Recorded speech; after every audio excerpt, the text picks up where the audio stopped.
Okay तो कल हमने स्टार्ट किए, सॉरी, मॉडर्न फिजिक्स के चैप्टर्स पे क्वेश्चन देखे थे। I am very happy to see the good response from your side. तो आज हम जो चैप्टर चूज करेंगे, जैसे मैंने कल बताया था, इलेक्ट्रोस्टैटिक्स, कैपेसिटेंस, करंट, इलेक्ट्रिसिटी और सेमीकंडक्टर। ये चार चैप्टर के क्वेश्चंस हम देखेंगे। तो अपने आप को आप साइकोलॉजिकली प्रिपेयर कर लीजिए। एग्जाम में तो जैसे मैं कल बता रहा था, ये आपको नहीं बताया जाता कि कौन सा क्वेश्चन अगला आने वाला है। आज तो मैं आपको बता दे रहा हूँ। ठीक है, तो पेन कॉपी के साथ रेडी रहिए। आप स्क्रीनशॉट भी ले सकते हैं क्वेश्चंस का, ताकि आप रिवाइज करना चाहे बाद में कर ले। अदरवाइज रिवीजन ही चल रहा है, because very soon you are going to face the exam. ठीक है, तो I am going to share my screen. Are you ready for that? Yes sir. Yes ठीक सर। है, ओके, चलिए। तो बस स्टार्ट करते हैं। 1 मिनट का टाइम, 1 मिनट।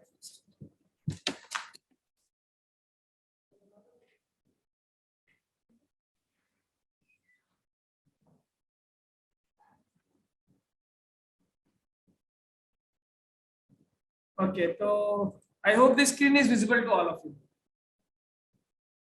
ठीक है, चलें आगे। Yes sir. तो जैसा हमने कल किया था वैसा ही करेंगे। क्वेश्चंस आपके सामने आएंगे। मैं क्वेश्चन के लेवल के हिसाब से आपको टाइम दूंगा। छोटा क्वेश्चन है तो कम समय, बड़ा क्वेश्चन है तो ज्यादा समय, और फिर उसको हम डिस्कस करेंगे। जिन्होंने सॉल्व कर लिया उनके लिए बहुत मुबारकबाद, और वो मेरे सोल्यूशन को देखे, हो सकता है उन्हें कुछ नया मिले। जो सॉल्व नहीं कर पाए या जिनका आंसर किसी वजह से बीच में गलत हो गया, या कोई ऐसा स्टूडेंट है जिसको समझ ही में नहीं आया, तो उसको जल्दी जल्दी में एक रिवीजन मिल जाएगा उसे। So I am going to show you the first question. पहला क्वेश्चन देखिएगा, ये रहा आपकी स्क्रीन पर। जैसे केबीसी बोलता है ना, आपकी स्क्रीन पर।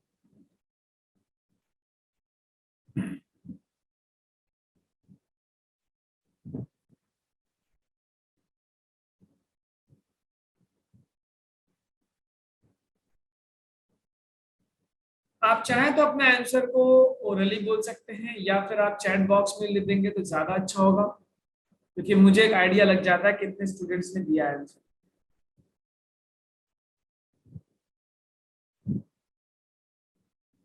बहुत पीसफुली, सुकून के साथ आप क्वेश्चन सॉल्व करिए।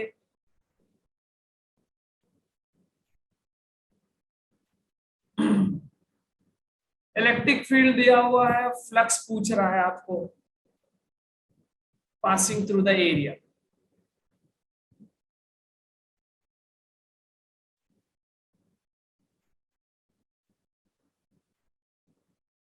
ये सारे क्वेश्चंस जो आप देखेंगे आज, वो सब आपके पिछले 5 साल 4 साल के प्रीवियस ईयर जेई के प्रॉब्लम्स।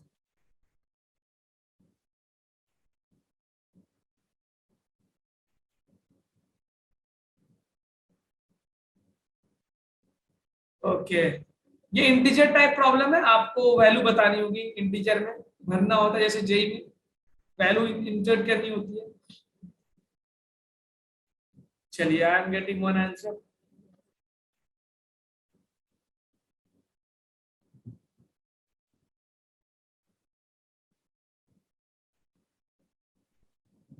मैं बल्कि अपने पास टाइमर लगा लेता हूँ, और मैं देखता रहूंगा कि कितना समय आपको देना है।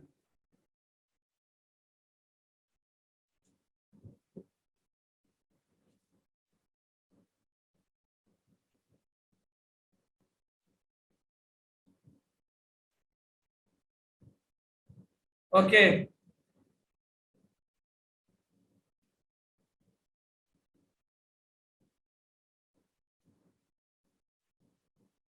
9.6 इंटू 10 पावर 2 आ रहा है। नहीं, ऐसा तो नहीं होगा। एरी फिर से देखिए जरा।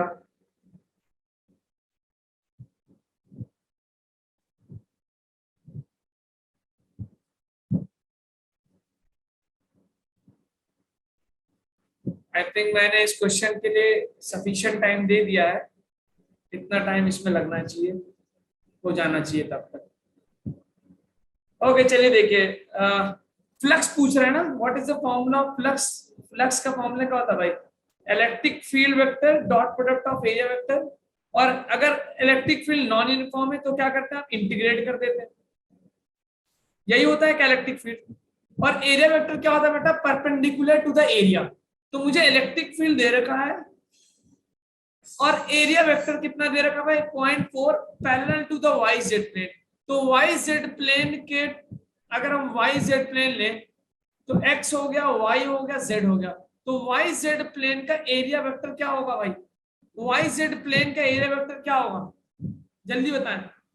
वाई जेड प्लेन अगर है एक्स तो के उसका अलावा एरिया वेक्टर एक्स, उसके परपेंडिकुलर जो होगा वो एरिया वेक्टर होगा। इट मींस आई कैप मान सकता हूं, आई कैप या माइनस आई कैप, दोनों में से कोई एक एरिया वेक्टर हो सकता है।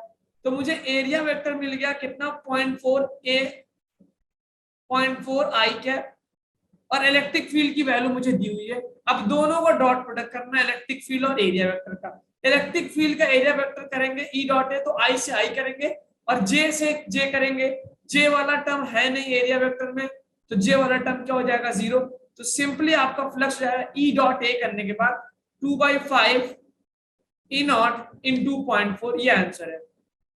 तो 2/5 ई नॉट की वैल्यू आपको दी है 4 इंटू 10⁻³ और 0.4। यूनिट का ख्याल रखिएगा एग्जाम में, कहीं ऐसा ना हो मीटर सेंटीमीटर में आपसे खेल कर रहा हो। तो you are going to get 5, ये हो जाएगा 5.4 और ये हो जाएगा 0.64, 4 16 into 10⁻³ 640 is the correct answer.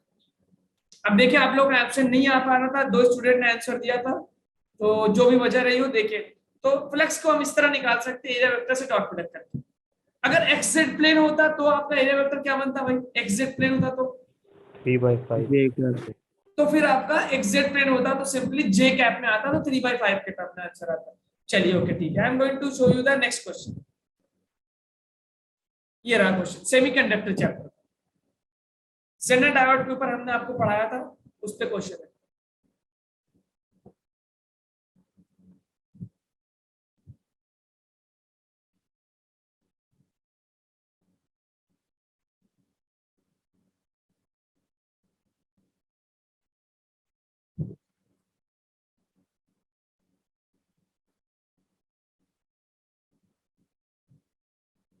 Maximum Jenner current पूछ रहा है।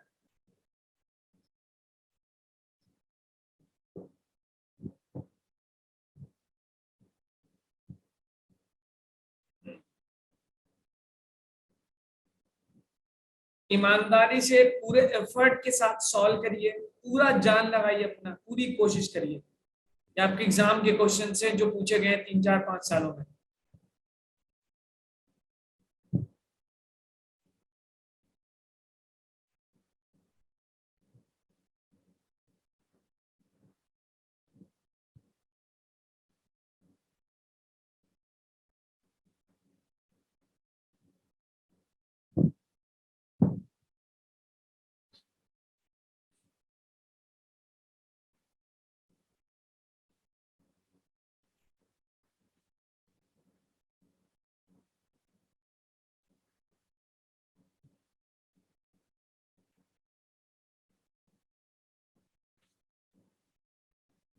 Okay, mashallah, great.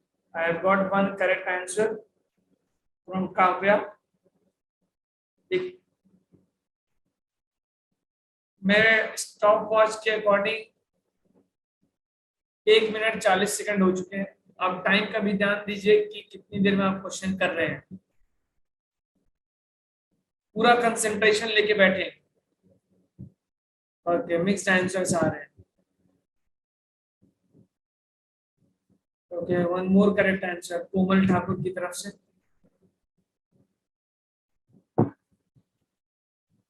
ठीक है ठीक है, 2 मिनट। ओके और ओके, 2 3 आंसर और अच्छे आ गए मेरे पास, अक्षिका और मानसी का। ठीक है, सो ये क्वेश्चन मैंने दिया आपको 2 मिनट 20 सेकंड। देखिए जेनर डायोड के बारे में क्वेश्चन है, आपने पढ़ रखा होगा, मैंने भी पढ़ा रखा है। जेनर डायोड में वोल्टेज क्या होता है? कांस्टेंट। ठीक है, और अगर इनपुट वोल्टेज चेंज होता है तो जेनर वोल्टेज क्या होता है? कांस्टेंट होता है। जेनर डायोड क्या होता है? हाईली डोप्ड या लाइटली डोप्ड? हाईली डोप्ड या लाइटली डोप्ड, ये प्रॉपर्टी क्वेश्चन पूछी गई। जेनर डायोड क्या होता है? Lightly doped. हाँ नहीं मेरे भाई, highly doped and thin depletion region. Doping ज्यादा करते हैं तो सुन लीजिए बात को, डोपिंग ज्यादा करने से डिप्लीशन रीजन थिन होता है।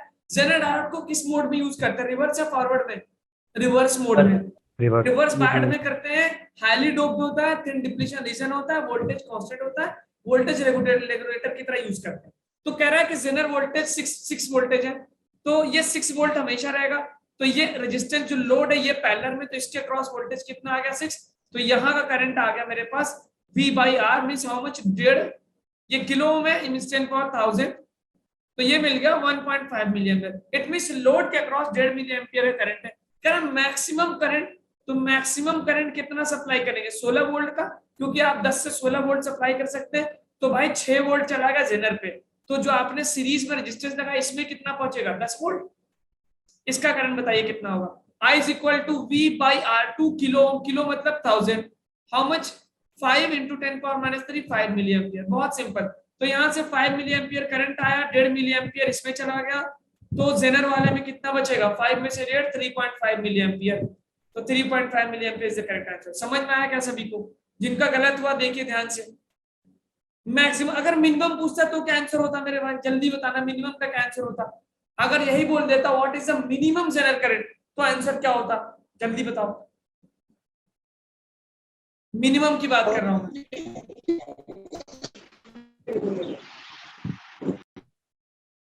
मिनिमम अगर मिनिमम जेनर 0.5, वेरी गुड, बिल्कुल सही 0.5 आंसर होता। मिनिमम के लिए आप 10 वोल्ट सप्लाई करते, जेनर पे 6 वोल्ट चला जाता, क्योंकि जेनर, और यहाँ कितना मिलता 4 वोल्ट, तो यहाँ का करंट मिलता V/R 4, 4 चला गया 6 10 6 4, क्योंकि 6 तो उसमें चला गया 10 दिया आपने, तो 4/2 इट मींस 2 किलो ओम है, तो नीचे 1000, तो 2 मिली एम्पियर हो गया।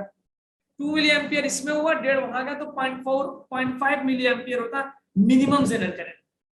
ठीक है, चेक कर लेंगे इस तरह का प्रॉब्लम। Yes, चले आगे, आगे चले। ठीक है, अगला क्वेश्चन देखिए ट्रांजिस्टर के ऊपर एनपीएम। चलिए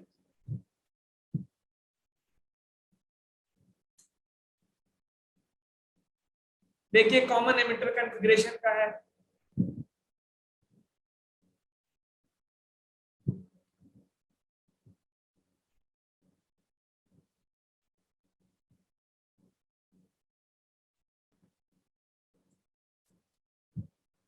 सैचुरेशन की क्या सारी चीजें मैं आपको, सारी थ्योरी दूंगा मैं आपको।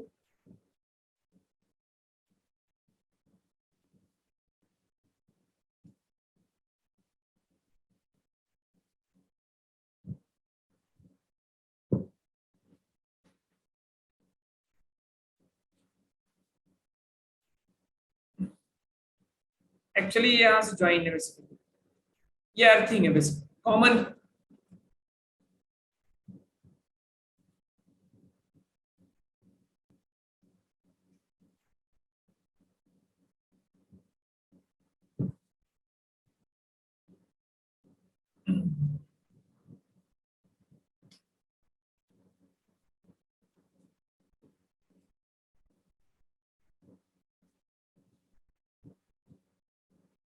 सैचुरेशन का मतलब क्या होता है बेटा? सैचुरेशन का मतलब क्या होता है? जब बोल दे ट्रांजिस्टर सैचुरेट हो गया,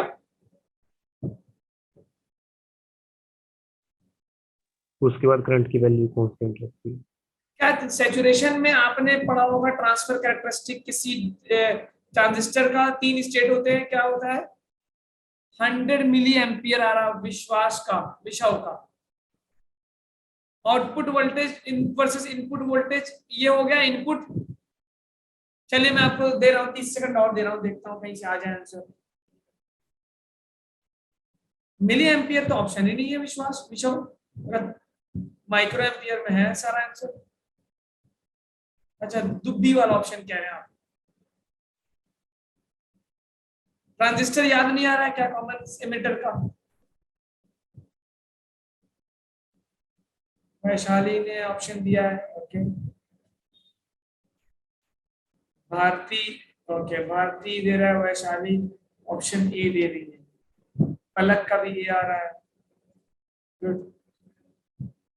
ओके ठीक है विषय मैं समझ गया, लवप्रीत का भी ये आ गया, वेरी गुड।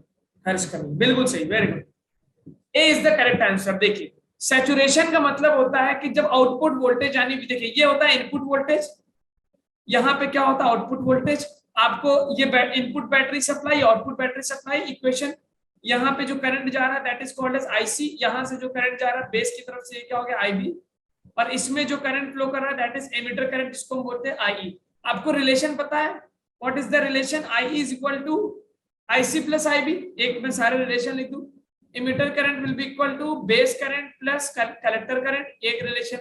दूसरा आउटपुट वोल्टेज V नॉट, जिसको आप VCE भी बोलते हैं, इसका रिलेशन क्या होता है? VCC minus ICRC।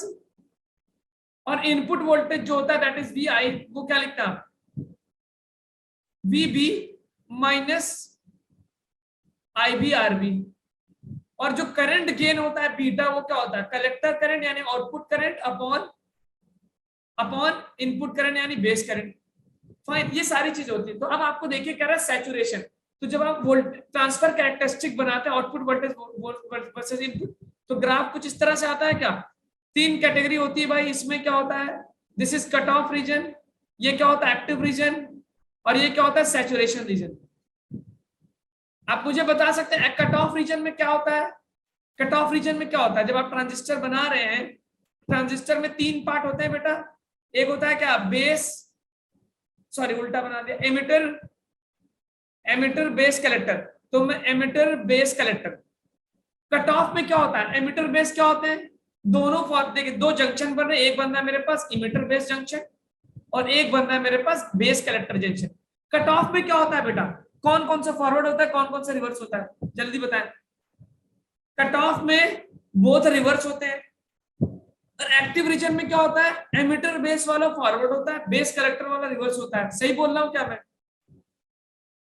बताइए। और सैचुरेशन में क्या होता है? दोनों फॉरवर्ड होते हैं। बेसिकली जब आपसे बोले क्वेश्चन की सैचुरेशन होना है, तो सैचुरेशन का मतलब होता है कि VCE जो हो जाए, यानी आउटपुट वोल्टेज, वो क्या हो जाए? जीरो। ये होता है सैचुरेशन का मतलब। सैचुरेशन का मतलब होगा ये वाला। सैचुरेशन का मतलब आउटपुट वोल्टेज क्या हो जाए? जीरो।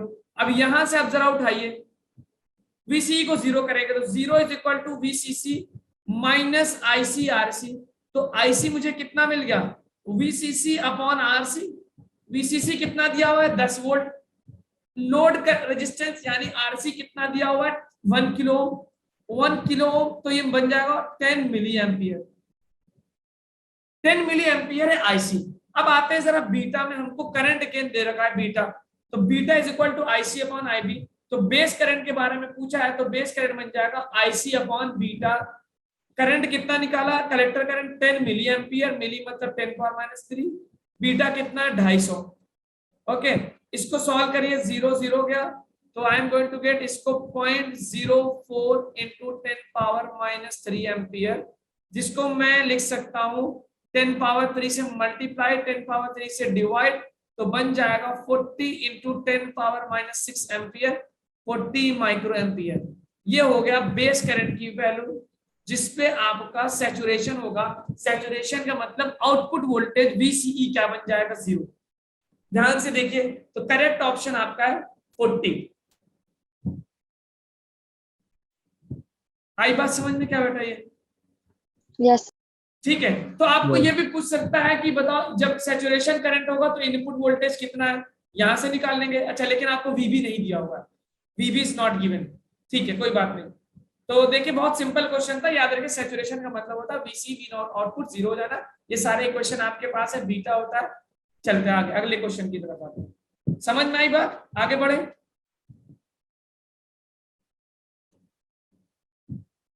हमें सैचुरेशन कंडीशन से कलेक्टर करंट मिला, और फिर कलेक्टर करंट की मदद से वोल्ट करंट गेन से हमने बेस करंट IB निकाल लिया। Now let's move on to the next question. Next question की तरफ चलते हैं। लॉजिक गेट के ऊपर ये क्वेश्चन, आप इसका बताइए। ये आपसे क्वेश्चन पूछा गया है आपके जेई के एग्जाम में।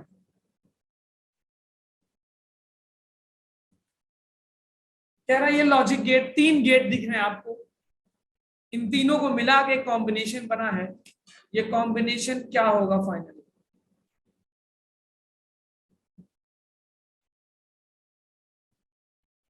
ओके, वेरी गुड काव्या, बहुत आसान क्वेश्चन था। आप बूलियन अलजेब्रा भी बना सकते हैं और ट्रुथ टेबल भी बना सकते हैं 0 1 लेके।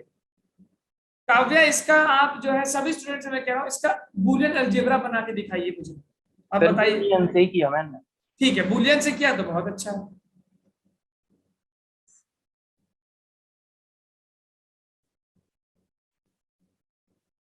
ओके, 1 मिनट दूंगा इस प्रॉब्लम को, 1 मिनट बस। ओके वाह, वन मोर करेक्ट ऑप्शन, एक और, भारती धीमन। अक्षिका भी सही दे रही है जवाब। और कौन आ रहा है? हर्ष, हर्ष अपना ऑप्शन चेक करिए। Mansi very good.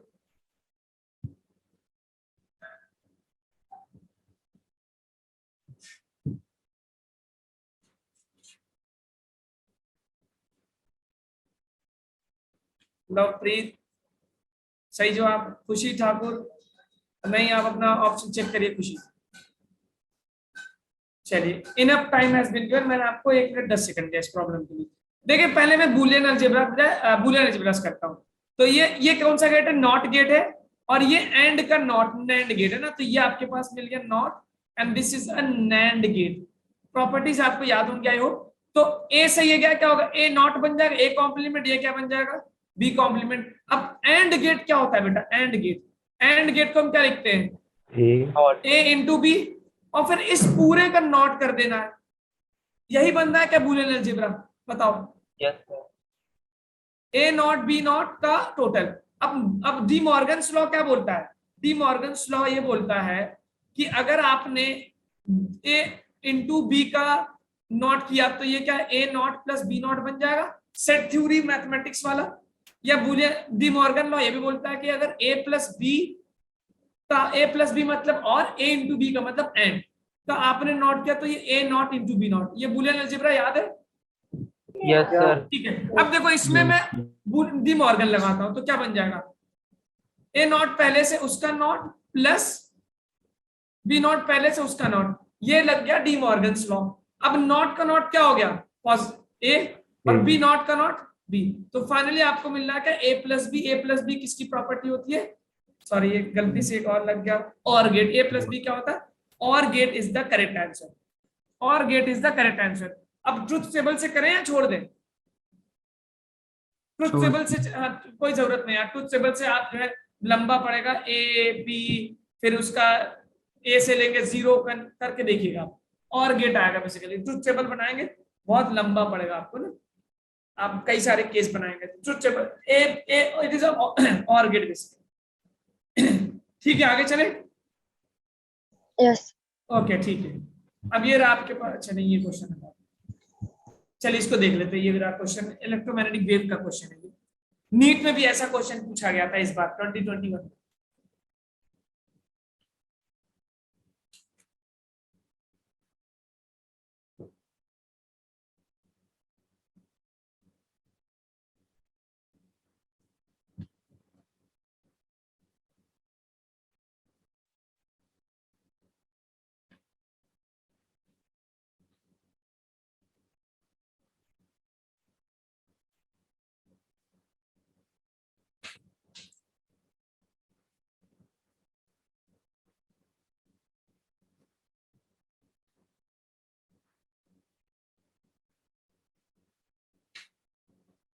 Electromagnetic wave is traveling along negative x direction. If the magnetic field is like given like this, so what can be your electric field at that point? आपको properties याद होनी चाहिए electromagnetic wave की। बहुत simple problem है भाई ये। काव्य बहुत अच्छा बेटा, सही आंसर दिया तुमने।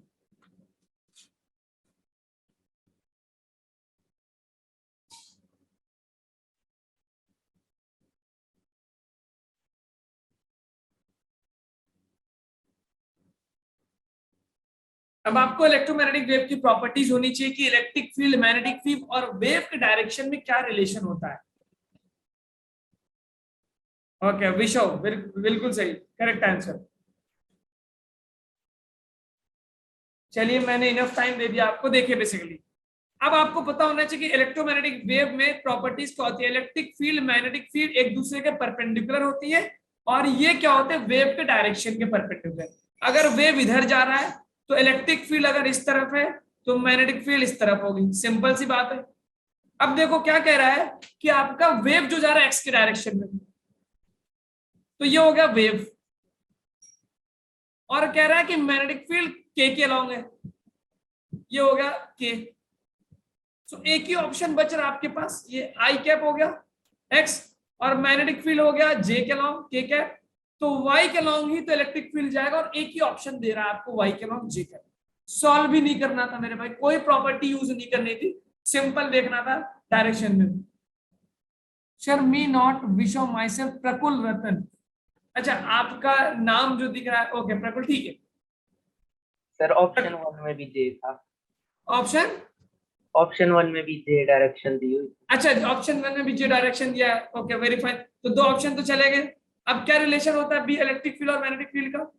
Equals to magnetic field into speed of light. Sorry, is equal to B into C. B into C is equal to B C, ठीक है। And you know the relation, what is C, divide करेंगे answer आ जाएगा। Yes B की 10 power minus 8, B की value क्या होगी 2 into 10 power minus 8, और सी की वैल्यू कितनी होती है 3 इंटू 10 पावर 8, कैंसिल हो जाएगा, 3 इंटू 6 आ जाएगा, is equal to B C answer है। मैंने तो एक और बिल्कुल सही आपने कहा, मेरा तो ध्यान ही नहीं गया था, मैंने मुझे वो भी क्या दिख रहा था, ठीक है। तो ए वाला और सी वाले में से ऑप्शन देखा, is equal to B C हमारे पास रिजल्ट होता है, from there I got the value third option, ठीक है। आगे बढ़ते हैं, चलिए इस क्वेश्चन को, ठीक है इसको करते हैं जरा। कूलम्ब्स लॉ पे क्वेश्चन आ गया, जेई मेंस का प्रॉब्लम है 2020 का।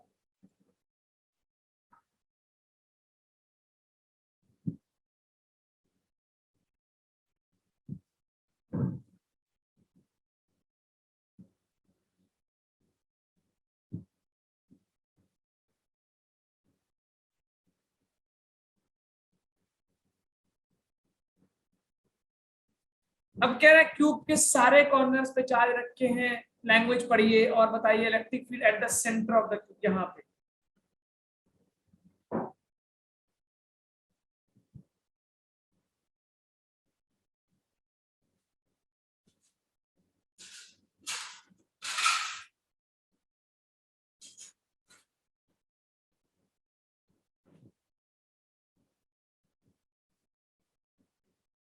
ओके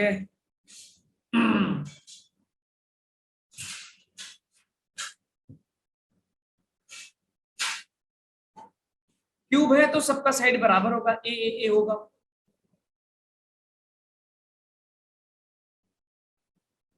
इसमें टिक लगती है, ट्रिक आपको आनी चाहिए।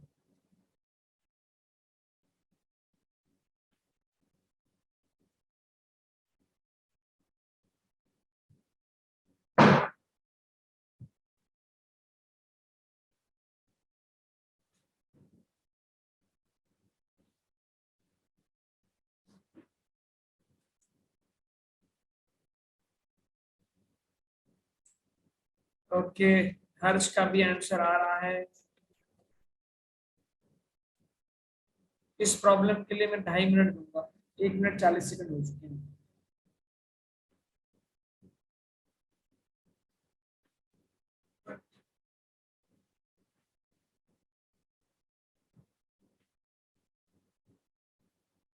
ओके गुड, वेरी गुड, प्रकुल, खुशी, वेरी गुड, करेक्ट आंसर्स।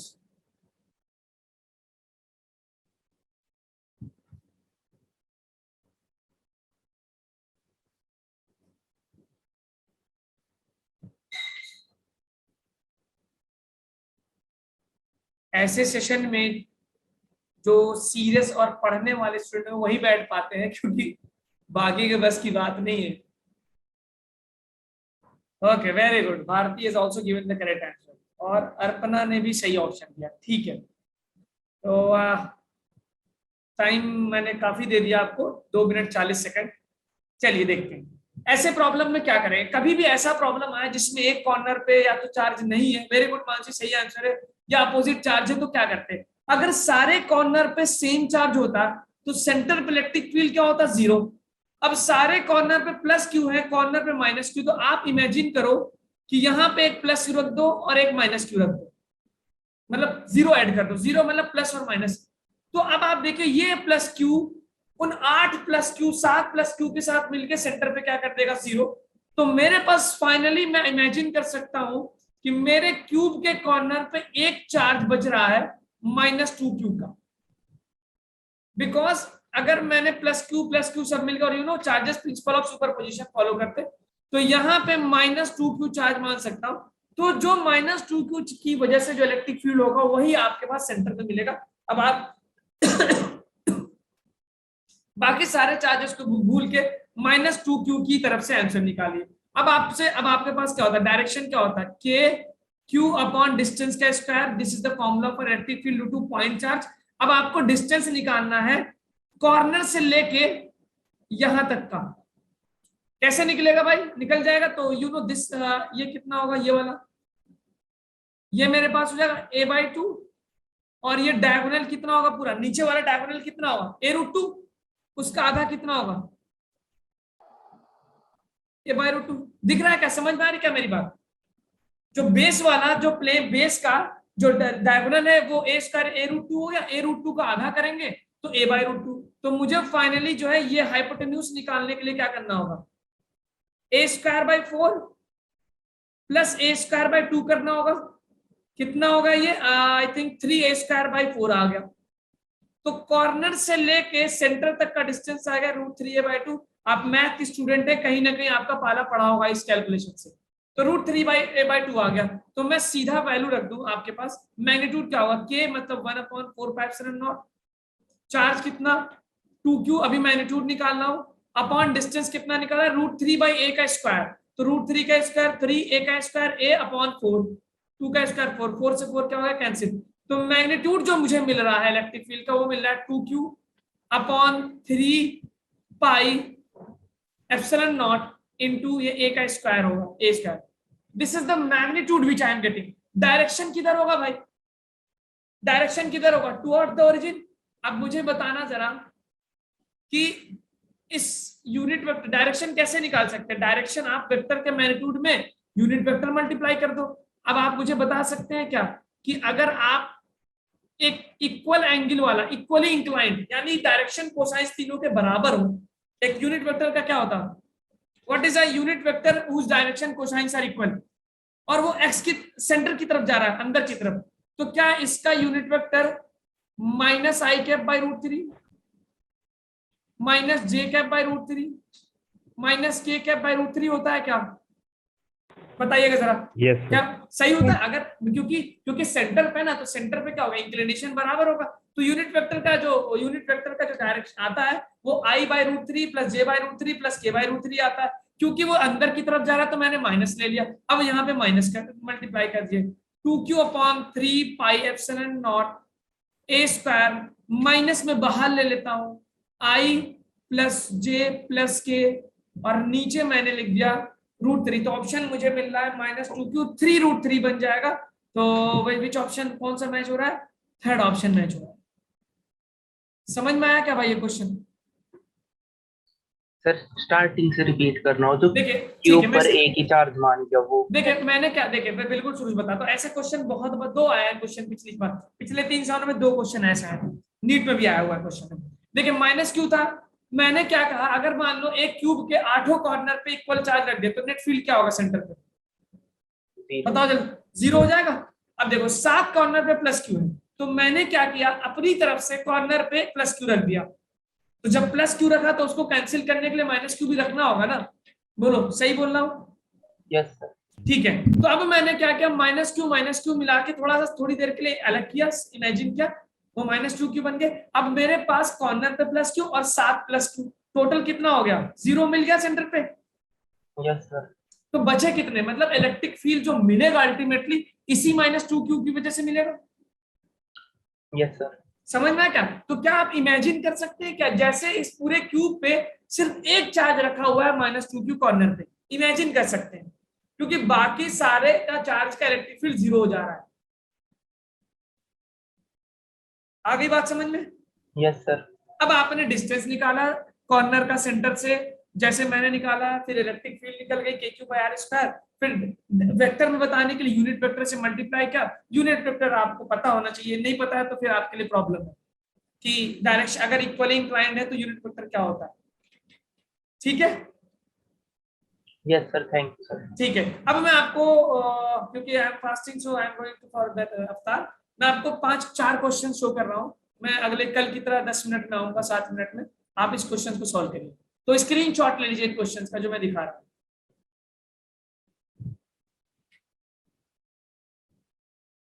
ले लिया? Yes. ठीक है, इसको ले लीजिए, 2021 का प्रॉब्लम है। ठीक है, सर प्रीवियस स्लाइड करना था, ओके, ये वाली, फर्स्ट क्वेश्चन ये था। हाँ यही वाला है, ये पहला है, ये दूसरा है, और ये तीसरा है। जल्दी लीजिए, और ये रहा चौथा। ले लिया क्या? यस। ठीक है, और ये रहा पांचवा। ये 5 क्वेश्चंस आप ट्राई करिए। I will be back in 7 to 8 minutes.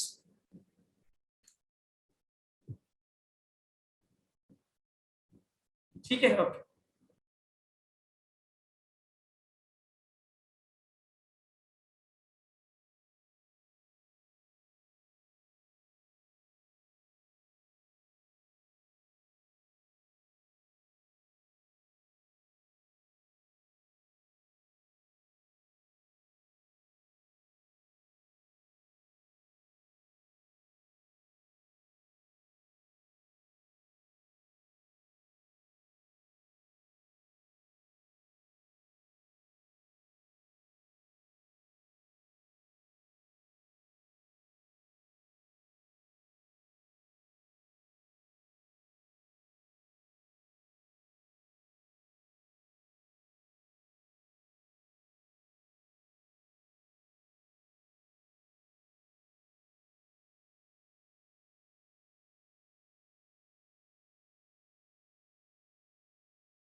Okay students, I am back. चलिए एक एक करके सारे ऑप्शंस देखते हैं। ये वाला था पहला क्वेश्चन।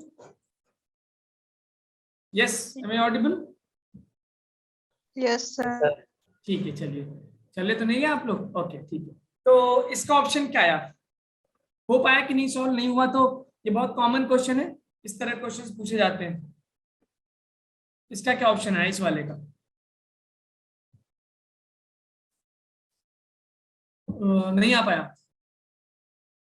1 आ रहा है, खुशी का 1 1, ठीक है। और किसी का फर्स्ट आ रहा है, ठीक है। तो लेट मी चेक। तो आपसे देखिए क्वेश्चन देखेंगे, एसएचएम की इक्वेशन पता है? F इक्वल टू, देखिए पहले हम थोड़ा एसएचएम बदल लेते हैं। अगर कोई ऑब्जेक्ट एसएचएम कर रहा है इसका मतलब उसका फोर्स इक्वेशन होगा F equal to minus K X, और ओमेगा जो एंगुलर फ्रीक्वेंसी होती है वो होती है अंडर रूट के माइन K by M. Means x force is directly proportional to the displacement from the mean position, and उसके पहले का सारा टर्म k होता है, कि मतलब जिसको स्टिफनेस कांस्टेंट या रिस्टोरिंग कांस्टेंट बोलते हैं। अब जरा डायग्राम में आते, 2 इलेक्ट्रॉन है, डिस्टेंस कितना है भाई? 2d है, तो ये d हो गया, ये d हो गया, इलेक्ट्रॉन हो गया। तो electron can be taken as the equal charge q, मान सकते हैं, माइनस क्यू, और प्रोटॉन उसके यहाँ पे डिस्प्लेस किया गया है, y मान लिया, तो ये प्रोटॉन का इक्वल अपोजिट चार्ज होता है q। फाइन। अब आपने जो है यहाँ से लाइन ऑफ फोर्स हो गया होगा, ये रहा फोर्स, ये रहा दूसरा फोर्स। दोनों एंगल क्या होंगे? बराबर होंगे। दोनों एंगल क्या होंगे? बराबर होंगे, क्योंकि बीच से चार्ज है। इस फोर्स को मैं ब्रेक कर सकता हूं इधर और इधर। ये कैसा कंपोनेंट आ जाएगा? कॉस थीटा, और 2 कंपोनेंट नीचे की तरफ आएंगे। हाँ भाई, जो हॉरिजॉन्टल कंपोनेंट है वो क्या बन रहे हैं? Cos theta, sine theta. अगर ये एफ है, हॉरिजॉन्टल कंपोनेंट्स क्या बन रहे हैं? Sine theta, cos theta. अगर ये एफ है, इफ दिस इज एफ, अगर ये एफ है आपके पास, this is if this is your F, तो ये थीटा है, सो ये वाला कंपोनेंट क्या होगा? बेस के साथ cos theta, and this will be what? Sine theta. Sine theta. तो ये 2 कंपोनेंट तो कैंसिल हो गए, एफ कॉस थीटा वाले। नीचे क्या आ रहा है? F sine theta. It means the net force on the charge when displaced will be 2f sin theta. में माइनस साइन भी लगा सकता हूं क्योंकि नीचे की तरफ है, 2f sin थीटा। अब f की वैल्यू क्या होगी बेटा, जरा देखना। फोर्स क्या होता है? kq अपॉन डिस्टेंस का स्क्वायर। तो k q1 q2 यानी q1 q2 अपॉन डिस्टेंस क्या होगा? ये डिस्टेंस हो गया मेरे पास, तो ये माना मैंने y, ये हो गया d, तो ये डिस्टेंस पाइथागोरस थ्योरम से हो गया होगा d square plus y square. इसका स्क्वायर करना है मुझे, डिस्टेंस के स्क्वायर करना है, तो ये अंडर रूट खत्म हो जाएगा। तो k को ये मैं 1/4πε0 q स्क्वायर अपॉन ब्रैकेट में आ गया d square plus y square, ये आ गया आपके पास नेट फोर्स। अब इसमें साइन थीटा का टर्म भी मल्टीप्लाई करना है। Sine theta is equal to how much? Perpendicular upon base, तो y upon p by h। Hypotenuse कितना है? d square plus y square hypotenuse है। अंडर रूट के साथ है, तो मैं अंडर रूट को लिख देता हूं पावर 1/2। फाइन। अब जरा नेट फोर्स का इक्वेशन निकालते हैं। -2f, f ऊपर से लिया, q square upon 4πε0 d square plus y square into sine theta की वैल्यू है y अपॉन, ध्यान दीजिएगा ऐसे क्वेश्चन पूछेंगे आपसे, y upon d square plus y square, bracket under root है तो पावर 1/2। अब देखिए नीचे d square plus y square common है, तो बेस है कॉमन, तो पावर ऐड हो जाएगा, और यहां से कैंसिल होके क्या मिल रहा है? 2। So the net force acting is equal to q square y upon 2πε0 bracket में आ गया d square plus y square, power 1 + 1/2, 3/2। अब देखिए ये एसएचएम की इक्वेशन नहीं है, एसएचएम की इक्वेशन में y प्रोपोर्शनल होना चाहिए। अब आपसे कंडीशन दे रखा है कि x, सॉरी मैंने y ले लिया, एक्चुअली वो x है, ठीक है आप समझिए, मैं ध्यान नहीं दिया। जो मैं y ले रहा हूं आप उसको x मान लीजिए। कह रहा है x much less than d है, तो अगर x much less than d है, यानी मैं इस प्रॉब्लम में y मान लूं, y मान लेता हूं, तो क्या मैं Y square plus D square को अप्रोक्सीमेटली डी स्क्वायर लिख सकता हूँ, क्योंकि एक बहुत बड़े नंबर में छोटा नंबर जोड़ेंगे तो बहुत बड़ा नंबर ही आएगा। 1 लाख में 1 जोड़ा, सो फाइनली इसको मैं डी स्क्वायर लिख सकता हूँ इस पूरे टर्म को। तो फाइनली जो फोर्स इक्वेशन आ रही है वो minus D square Y upon 2 pi epsilon naught bracket में डी स्क्वायर की पावर 3/2, जिसको हम लिख सकते हैं अपॉन 2 पाई एप्सिलॉन नॉट, इस क्यूब बन जाएगा, डी क्यूब बन जाएगा। अब ये सिस्टम की इक्वेशन हो गई, क्योंकि ये पूरा टर्म कांस्टेंट है, ये फोर्स के पहले का ये पूरा टर्म क्या है, कांस्टेंट, और इसी को हम क्या मानते हैं, के। जब हमें F इक्वल टू माइनस के वाई के टर्म में मिल गया तो ये एसएचएम की इक्वेशन बन जाएगा, रिस्टोरिंग फोर्स है, और F से पहले का पूरा टर्म क्या बन गया, के बन गया। तो now omega will be equal to √k/m। K की वैल्यू मुझे मिल रहा है यहां से, q square upon 2 pi epsilon naught D cube m। ये ऑप्शन है, जरा मैच करिए, omega angular frequency 2 pi epsilon naught m d cube, 2 pi epsilon naught m d cube. तो first one is the correct option. तो पहला वाला correct option था। ये क्वेश्चन कई बार पूछा गया। ये देखिए एसएचएम तभी फॉलो करेगा जब ये वाला कंडीशन आपको दिया हो, क्योंकि ये जो इक्वेशन आप अचीव कर रहे हैं ये इक्वेशन एसएचएम की इक्वेशन नहीं है, क्योंकि इसमें force directly proportional to the Y नहीं है। लेकिन जब इसमें आपने एक कंडीशन इंपोज किया y much less than d, तो वो एसएचएम की इक्वेशन बन गया। फिर वहां से आपने उसका एंगुलर फ्रीक्वेंसी और टाइम पीरियड, अगर टाइम पीरियड पूछता तो you know t = 2 pi by omega आप निकाल लेते, तो एक टाइम पीरियड बन जाता 2 पाई ओमेगा का अंडर रूट करोगे, सो दिस विल बी ऊपर आ जाएगा 2 pi epsilon not d cube m upon q square. कभी कभी आप 2 पाई को अंदर ले जाएंगे तो वो 4 पाई स्क्वायर अंदर चला जाएगा। ठीक है, अगला क्वेश्चन देखते हैं, इसका आंसर क्या है भाई। देखिए ये गॉस थ्योरम से किया होगा। गॉस लॉ बोलता है total flux will be equal to q in by epsilon naught. अब आपसे ये मान लेते हैं कि एक स्क्वायर प्लेट है 12 सेंटीमीटर का, उसके ऊपर कितना है 6 सेंटीमीटर पे रख दिया। इट मींस हम इसको अगर स्क्वायर का साइड ए है तो गॉस थ्योरम तो क्लोज सरफेस के लिए होता है, ये क्लोज सरफेस तो है नहीं। तो आप इमेजिन करते हैं क्लोज क्यूब, आप इमेजिन करते हैं क्या है क्लोज क्यूब जिसका साइड क्या होगा ए। अब क्यूब के सेंटर पे चार्ज रखा हुआ है, सो टोटल फ्लक्स जो होगा वो इक्वली 6 हिस्सों में डिवाइड हो जाएगा क्या जी बताइए। अगर क्यूब के सेंटर पे हम चार्ज रख दें तो total flux through each surface will be equally divided. It means the flux through one surface will be equal to 5/6। एक सरफेस का टोटल फ्लक्स अगर 5 है तो एक सरफेस का फ्लक्स आ जाएगा 5/6, क्योंकि क्यूब के सेंटर पे क्यूब के इक्वल सिमेट्रिक बॉडी होता है, और 5 क्या होता है q in by epsilon naught. अब यहां से निकाल लेते तो q in inside charge upon 6 into epsilon not. q इन कितना दे रखा है मेरे पास 12 माइक्रोकूलम, तो 12 इंटू 10⁻6 अपॉन 6। एप्सिलॉन की वैल्यू होती है 8.8 इंटू 10⁻2 सॉरी -12। इसको सॉल्व करके बताइए कितना आ रहा है आंसर।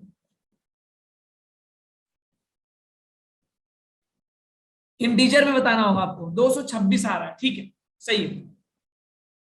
तो 6 1 जा 6 2 टाइम्स, और ये क्या 4.4 आ जाएगा, तो ये -12 ऊपर जाएगा, +12 बन जाएगा। तो I am going to get 10⁻6 upon 1.4, ये आ गया आपके पास टोटल फ्लक्स। इसको सॉल्व करके बताइए आंसर कितना आ रहा है, जल्दी बताओ। एग्जाम कैलकुलेटर मत यूज करना। एक सरफेस का फ्लक्स आ गया 5/6, हाउ मच 226 आ रहा है कुछ लोगों का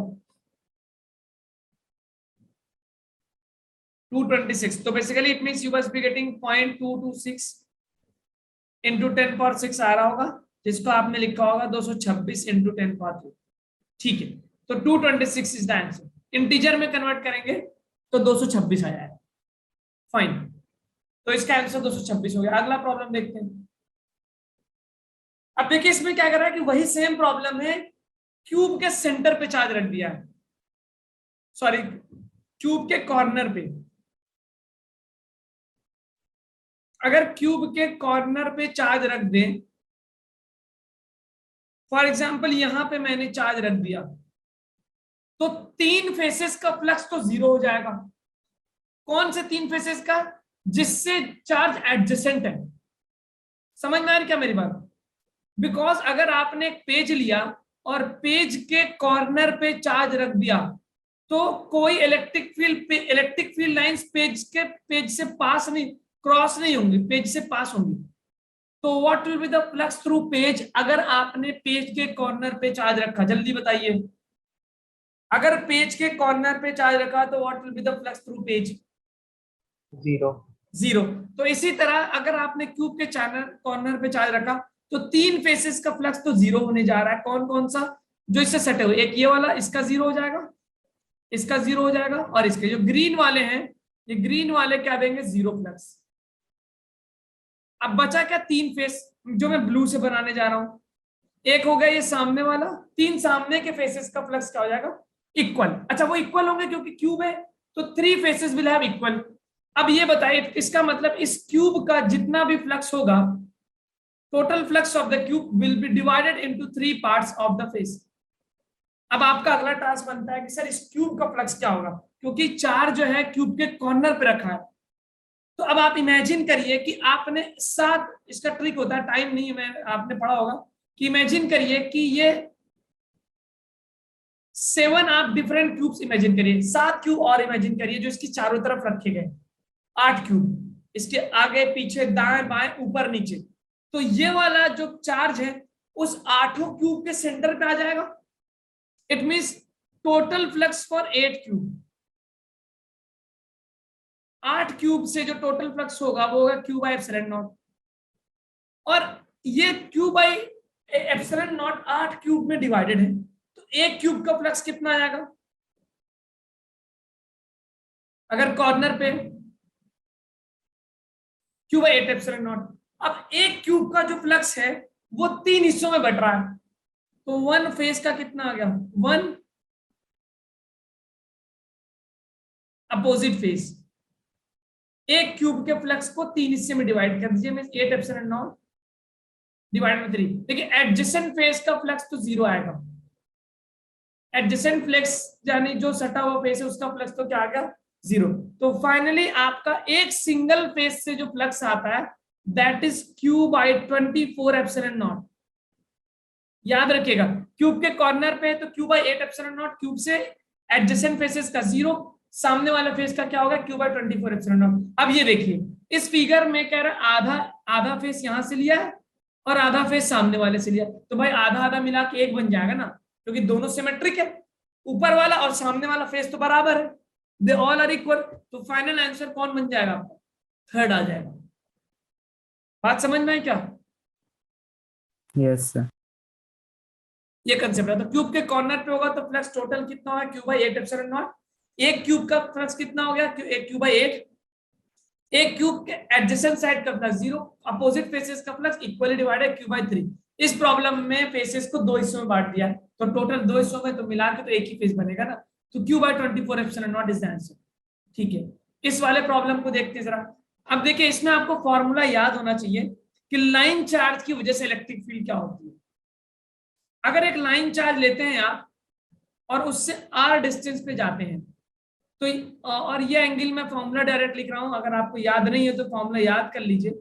डिस्टेंस अगर r मान लेते हैं और यहां से आपने ऊपर नीचे वाले पॉइंट को ज्वाइन किया, सो ऊपर वाले एंगल को φ1 मानते हैं, नीचे वाले एंगल को φ2। ऐसा कुछ फॉर्मूला आप मैग्नेटिज्म में भी देखते हैं। तो इधर वाले इलेक्ट्रिक फील्ड को मान लेता हूं Ex और मैं ऊपर वाले इलेक्ट्रिक फील्ड को मान लेता हूं Ey। इलेक्ट्रिक फील्ड 2 हिस्सों में मान लेते हैं, 2 कंपोनेंट मिले इलेक्ट्रिक फील्ड के। तो Ex का जो फॉर्मूला होता है k lambda by r sin φ1 plus sin φ2। हो सकता है आपने किसी दूसरे टर्म में याद कर कि लैम्डा क्या होगा? Charge density. चार्ज डेंसिटी क्या हो गया? चार्ज अपॉन लेंथ, ये हो गया लैम्डा। और जो Ey होता है वो होता है k lambda by r cos φ1 minus cos φ2। अब इस प्रॉब्लम में देखेंगे बीच में इट इज इन बिटवीन, तो दोनों एंगल इत्तेफाक से बराबर आ जा रहे हैं, by chance they are coming equal. Let me call this five, तो ये भी क्या हो गया 5, तो दोनों 5 हो गए, तो y वाला टर्म तो क्या बन जाएगा 0, क्योंकि cos फाइव इक्वल होंगे, ये क्या बन गया 0। सिर्फ आपको परपेंडिकुलर यानी x कंपोनेंट मिलेगा, और sin फाइव बराबर होंगे, तो it will be 2 sin five, तो electric field along x will be equal to 2k lambda by r into sin five. अब देखिए वैल्यूज रखना शुरू करते हैं। ये डिस्टेंस कितना है मेरे पास, a की वैल्यू दे रखी है √3/2l, और ये कितना हो जाएगा उसका हाफ, l/2। तो क्या आप मुझे sin फाइव की वैल्यू बता सकते हैं? यहां से देखिए, पहले tan फाइव निकाल लेते हैं। tan थीटा क्या होता है, परपेंडिकुलर अपॉन बेस, तो परपेंडिकुलर कितना होगा l/2, और बेस कितना है √3/2l। l से l कैंसिल, 1/√3, 1/√3 का मतलब होगा ये एंगल कितना बना 30 डिग्री, 30 यानी sin 30 की वैल्यू 1/2 होगा, खत्म बात। अब लैम्डा निकाल लेते हैं, लैम्डा क्या होता है, चार्ज अपॉन लेंथ, Q/L हो जाएगा। रखते हैं वैल्यू, 2k की जगह मैंने रखा 1/4πε0। फाइन, लैम्डा की जगह रख दिया चार्ज अपॉन लेंथ, r की जगह वैल्यू दी, r क्या है डिस्टेंस, एक्चुअली r जो है मेरे पास क्या डिस्टेंस है, जिसको इन्होंने a माना है, मैंने r मान रखा है, तो r is my distance basically, इसको मैं a ले रखा, मैं r ले लेता हूं। √3/2 into l into sine five की वैल्यू हो गई 1/2। कैंसिल करते हैं, क्या क्या कैंसिल हो रहा है भाई, 2 से 2 कैंसिल, ये 2 इसको कैंसिल कर रहा है, ऊपर मुझे मिल गया q, और नीचे मिल गया √3/2 इंटू √3, एक बचा हुआ है, पाई मिल गया, ε0 मिल गया, और l और l स्क्वायर बन गया। ये आगे इलेक्ट्रिक फील्ड की वैल्यू Q/2/2√3πε0 l स्क्वायर। कौन सा ऑप्शन है, तो कोई ऑप्शन है Q/2, ओके ये ऑप्शन था, ठीक है। किसी का ये आया था क्या इस प्रॉब्लम में, किसी का ये आया था?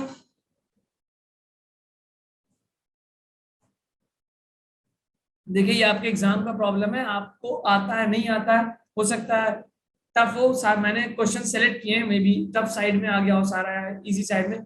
तो वायर क्यों इलेक्ट्रिक फील्ड का फॉर्मूला ये याद कर लीजिए, लैम्डा, कभी कभी क्या होगा ना, एंगल दे देगा अनइक्वल, मतलब कि आपको ऊपर 30 डिग्री दे दिया, नीचे 60 डिग्री दे दिया, तो याद रखिएगा ई वाई की वैल्यू और ई एक्स की वैल्यू। फाइन, आगे चलें क्या? सर इसको गॉस लॉ से भी कर सकते हैं?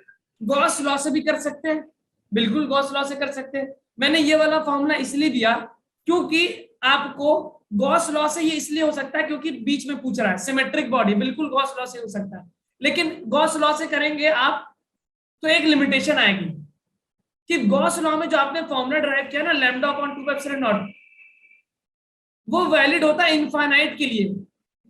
ये किसके लिए वैलिड होता है बेटा? इनफाइनाइट वायर के लिए। तो गॉस लॉ वाला जो मेथड आपने अप्लाई किया था, इससे ये आंसर जो निकालेंगे वो गलत आएगा, क्योंकि this is valid only for infinite wire, जिसमें साइन फाइव 90 डिग्री के बराबर होगा। समझना है क्या? Yes sir. तो वहां पे जो आपका ऑप्शन बन रहा होगा, आई थिंक वो बन रहा होगा कोई दूसरा ऑप्शन आ रहा होगा, what ever it is, it may be, I don't care for that. तो गॉस लॉ से करेंगे λ/2πε0 वायर वाला, आई थिंक आपने वही वाला अप्लाई कर रहे होंगे, वही कर रहे थे क्या? सर मैंने अप्लाई नहीं किया बस। अच्छा अप्लाई नहीं किया, अगर आप, हाँ ठीक कोई बात नहीं, अगर आपने गॉस लॉ से λ/2πε0 जो फॉर्मूला आप याद करते हैं वो इनफाइनाइट वायर के लिए होता है, ये फाइनाइट वायर होता है। तो मैंने जो फॉर्मूला आपको लिखवाया ये फाइनाइट वायर के लिए, जिसमें एंगल 90 डिग्री नहीं होता। ठीक है, चलते हैं आगे। ओके ठीक है, ये वाला क्वेश्चन भी दिखाया मैंने आपको। अभी हमारे पास 7-8 मिनट बचे हुए, तो कह रहा है कि surface density electric potential at the common, यहाँ पे पूछा। तो आपको देखिए पता होगा कि अगर शेल लेते हैं तो शेल के अंदर क्या होता है, इलेक्ट्रिक फील्ड 0 होता है, और पोटेंशियल क्या होता है, कांस्टेंट, और जो पोटेंशियल सरफेस पे होता है वही अंदर भी होता है। इतनी बात पता है? ठीक है, इतनी बात तो पता होगी। इलेक्ट्रिक शेल नहीं पता है तो मेरे भाई आपको जाके रिवाइज करना होगा कि अगर एक शेल लिया आपने, एक शेल के अंदर इनसाइड इलेक्ट्रिक फील्ड 0 होगा और पोटेंशियल क्या होता है, कांस्टेंट, और सरफेस के बराबर होता है। जो पोटेंशियल सरफेस पे वही अंदर होगा। और सरफेस का पोटेंशियल क्या होता है, K Q upon capital R, radius मतलब मैं इसको, और अगर सिग्मा के टर्म में लिखते हैं तो ये होता है sigma R upon epsilon naught, ये होता है। अब कह रहा है कि दोनों सरफेसेस पे चार्ज डेंसिटी बराबर है, इसको मैं सिग्मा मान लूं तो ये भी क्या है सिग्मा। तो इसकी वजह से जो सेंटर पे पोटेंशियल आएगा वो क्या आएगा, sigma R by epsilon naught, क्योंकि अंदर है। और बाहर वाले की वजह से भी पोटेंशियल जो सेंटर पे आएगा वो भी sigma R by epsilon naught आएगा। क्यों, क्योंकि वो उसके अंदर है, अंदर वाला फॉर्मूला ही होता है। ये आउटसाइड का पोटेंशियल का फॉर्मूला मैं लिख देता हूं। आउटसाइड का फॉर्मूला आता है K Q by small R. Small R क्या होता है, आप इससे मत कंफ्यूज होइए मेरे भाई, ये फिगर अलग चीज है, मैं this is something different. Small capital R radius है सरफेस का, और स्मॉल आर डिस्टेंस है, जिसको जब हम उसमें लिखते हैं सिग्मा के टर्म में तो आता है sigma R square upon epsilon naught R. ठीक, तो मेरे अब यहाँ पे मैंने जब लगा इनसाइड वाला फॉर्मूला तो आई गॉट दिस, तो मुझे sigma by epsilon naught common मिल गया और आर प्लस आर आ रहा है। ठीक, ये आ गया मेरे पास पोटेंशियल एट द सेंटर। अब कह रहा है कि जो चार्ज क्यू था उस चार्ज को दोनों शेल्स पे डिस्ट्रीब्यूट किया गया है। It means the Q charge density क्या होता है, व्हाट इज सिग्मा, बहुत ध्यान से देखिएगा। ये मेरे पास आ गया पोटेंशियल का formula, this is the potential formula at the centre. अब मैं आपसे पूछूं सिग्मा की वैल्यू क्या होगी, इस सिग्मा की वैल्यू, तो सिग्मा होगा total charge upon total area. Total area क्या होगा 4 pi R square plus 4 pi capital R square, क्योंकि इसने इस चार्ज को दोनों सरफेसेस पे डिस्ट्रीब्यूट किया है। तो I am going to get Q upon, this is the answer. Put करिए वैल्यू सिग्मा की जगह, तो it will be Q upon 4 pi R square plus R square epsilon naught, ऊपर मैंने लिख दिया आर प्लस आर। कौन सा ऑप्शन मैच हो रहा है, R plus R, 4 plus R square, ठीक, फोर्थ ऑप्शन मैच हो रहा है।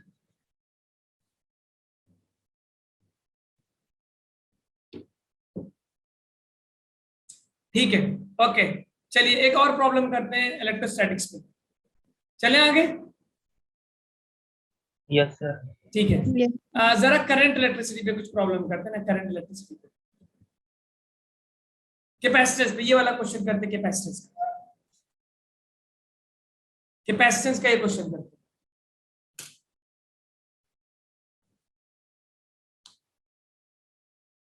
मैं 2 क्वेश्चन और कराऊंगा आपको।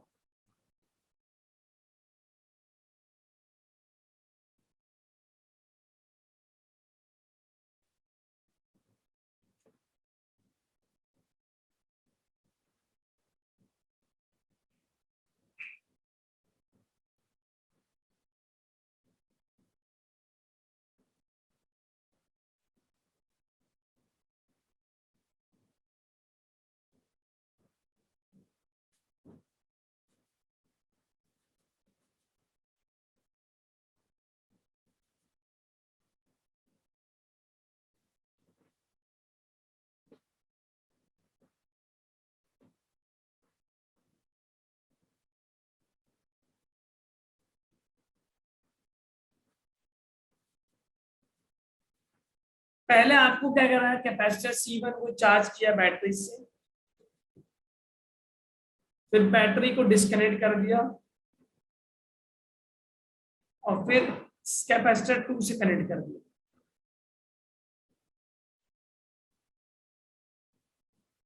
और कैपेसिटर 2 अनचार्ज था, मींस जीरो चार्ज था, जीरो पोटेंशियल था।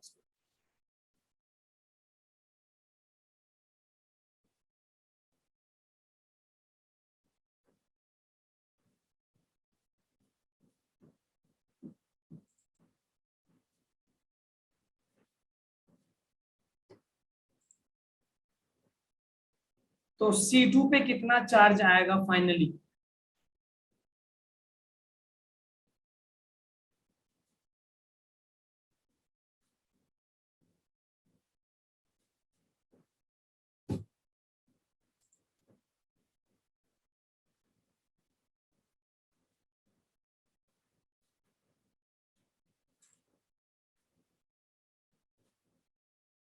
क्या हुआ, किसी का नहीं आ रहा है? Anyone getting the answer? थक गए क्या?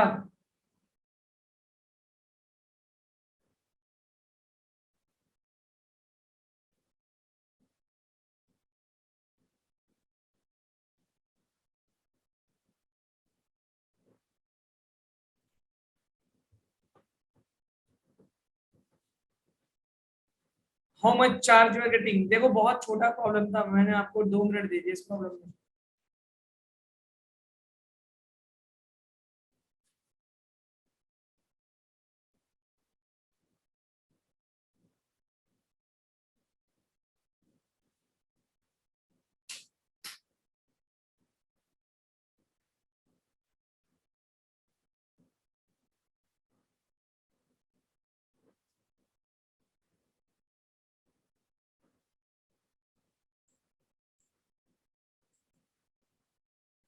हम्म 6, चलो भाई एक आंसर पाया, सुकून हुआ मुझे।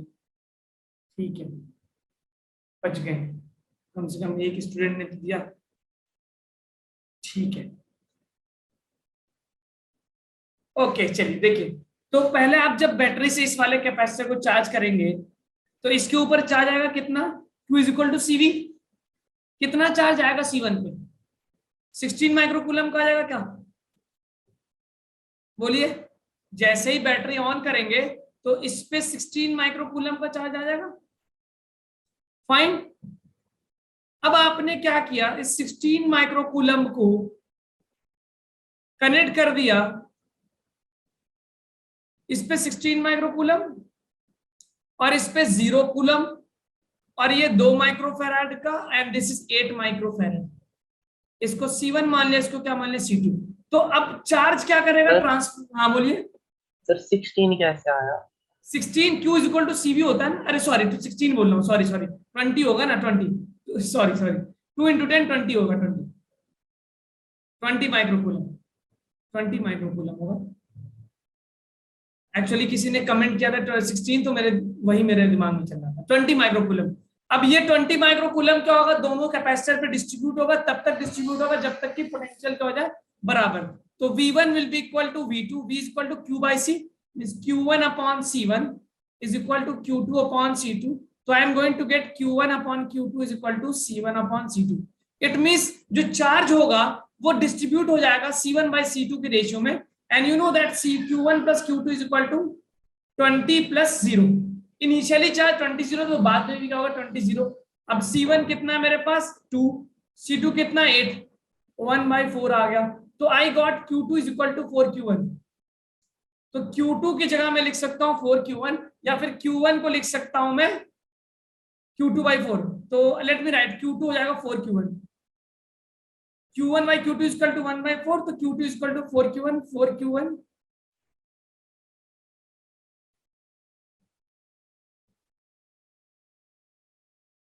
सॉरी, यहां से मुझे मिला Q2 is equal to 4Q1, या फिर Q1 is equal to Q2/4। तो Q2/4 plus Q2 is equal to 20, ये मिल गया मुझे 5Q2/4 is equal to 20। Cross multiply करेंगे, 5 1 जा 5 4 जा, तो Q2 मिल गया 4 into 4, 16 microcoulomb is the correct answer. 16 microcoulomb answer. ठीक है, तो 16 माइक्रो, देखिए बहुत आसान, इसको शॉर्ट टिक से भी कर सकते थे। तो आपके अगली क्लास स्टार्ट होने वाली होगी, तो आज के लिए इतना काफी है। ठीक है, अगली क्लास से मिलते हैं अगले चैप्टर के साथ। Okay, thank you sir. ठीक है, okay, thank you, all the best, good night.